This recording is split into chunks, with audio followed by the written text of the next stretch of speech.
Mayor Arya Rajendran ചേരുന്നുണ്ട്. ആര്യ, ദൗർഭാഗ്യകരമായൊരു സംഭവമാണ്. 24 വയസ്സുകാരനാണ്. നാട്ടുകാരും വലിയ പ്രതിഷേധത്തിലാണ്. എങ്ങനെ ഇതിനൊരു പരിഹാരം ഉണ്ടാക്കാൻ പറ്റും? ഒരു ദുഃഖം ഉണ്ടാക്കുന്ന ഒരു സംഭവമാണ് നടന്നിട്ടുള്ളത്.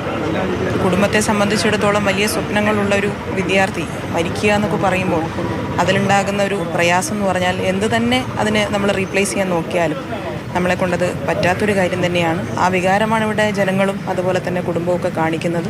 തീർച്ചയായും നഗരസഭയും സംസ്ഥാന സർക്കാരും ഇതിനോടകം തന്നെ സർക്കാരും അത് വ്യക്തമാക്കിയിട്ടുണ്ട്. മന്ത്രിയൊക്കെ ഇവിടെ എത്തിച്ചേരുമെന്ന് അറിയിച്ചിട്ടുണ്ട്.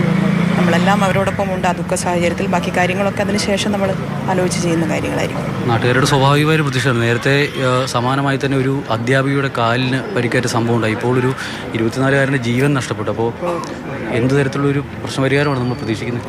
എന്തായാലും തീർച്ചയായും സർക്കാർ എടുക്കുന്ന തീരുമാനം ഇത്തരം സംഭവങ്ങൾ ഇനി ആവർത്തിക്കാതിരിക്കാനുള്ള, ഒരിക്കലും ഒരു തരത്തിലും ആവർത്തിക്കാതിരിക്കാനുള്ള ഒരു ഉറപ്പായിരിക്കും സംസ്ഥാന സർക്കാരിൻ്റെ ഭാഗത്തു നിന്നുണ്ടാകുന്നത്.